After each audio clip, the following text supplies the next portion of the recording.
Hello friends, my name is Harsh. Welcome to my YouTube channel. So in the last session we have discussed about the nested component in which we have called the welcome component inside the app component. So this is what we have seen in the last session. Now in today's session we will be discussing about how we can do the data binding and how we can use the expressions in Angular 10. सो दोस्तों start करते हैं। सबसे पहले जो मेरा index.html है, यहाँ पर मैं ऐप कंपोनेंट को कॉल कर रहा हूँ और आप ऐप component.ts में जाएंगे तो आपको ये ऐप रूट जो है हम लोगों ने कॉल किया हुआ है। तो हम एक काम करते हैं, जो अपना ऐप component.html है जहाँ पर हम लोगों ने लास्ट टाइम वेलकम कंपोनेंट को कॉल किया था, उसको मैं यहाँ से निकाल देता हूँ।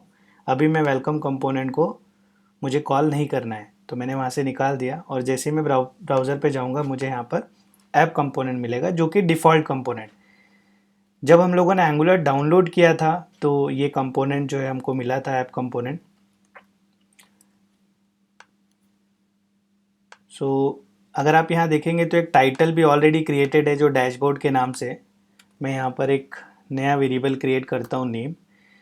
तो सबसे पहले जो कंपोनेंट होता है it is basically a class which contain the HTML and CSS। ये HTML CSS को कंटेन करता है और जो भी कंपोनेंट बनता है उसको हमको एक्सपोर्ट करना होता है। और यहाँ पर जो हम लोगों ने कंपोनेंट यूज़ किया है ये बेसिकली हम लोग कंपोनेंट बनाने के लिए यूज़ करते हैं और इसको हम लोग डेकोरेटर बोलते हैं। सो ये हमारा डेकोरेटर है जो कंपोनेंट हमने यहाँ पे यूज़ किया हुआ है। और अभी मुझे एक नेम बनाना है। मैं एक नया प्रॉपर्टी डिफ़ाइन कर रहा हूँ मेरी क्लास के अंदर और नेम मैंने डेटा टाइप जो होगा स्ट्रिंग और इसके अंदर मैं हर्ष डाल देता हूँ जो मेरा नाम है। तो मैंने यहाँ पर जो नेम है डिफ़ाइन किया और डेटा टाइप, क्योंकि टाइप स्क्रिप्ट में जब भी हम लोग वेरिएबल डिफ़ाइन करते हैं तो हम लोगों को डेटा टाइप भी बताना पड़ता है because it is strongly typed. तो name is a string and it hold a value Harsh. अब अगर मुझे इस नेम को HTML पे कॉल करना होगा तो मैं HTML पे जाऊंगा और यहाँ पे हम लोग एंगुलर का एक्सप्रेशंस यूज़ करेंगे जो डबल करली ब्रैकेट होगा और इसके अंदर मैं नेम टाइप करूँगा। जैसे ही मैं इसके अंदर नेम टाइप करूँगा वैसे ही मेरा जो डेटा बाइंडिंग है वो कंप्लीट हो जाएगा। तो जस्ट TS फाइल में जाना है हम लोगों को। एक प्रॉपर्टीज़, ये मेरा क्लास का जो है वो प्रॉपर्टी मैंने डिफ़ाइन किया और जो क्लास की प्रॉपर्टी है उसको मैंने जो HTML है यहाँ पे कॉल किया और ये जो मैं यूज़ कर रहा हूँ इसको बोलते हैं एंगुलर एक्सप्रेशन। तो एंगुलर एक्सप्रेशन यूज़ किया और मैंने यहाँ पे कॉल किया। जैसे ही मैं ब्राउज़र पे जाऊँगा तो आपको दिखेगा हर्ष।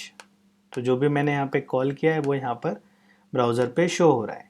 सो गाइज़, जो हम लोगों ने अभी देखा इसको हम लोग वन वे बाइंडिंग बोलते हैं, क्योंकि जो भी हम लोगों ने प्रॉपर्टी डिफ़ाइन किया है क्लास के अंदर उसको हम लोग जो HTML है वहाँ पर प्रिंट कर रहे हैं एक्सप्रेशंस, एंगुलर एक्सप्रेशंस का यूज़ करके।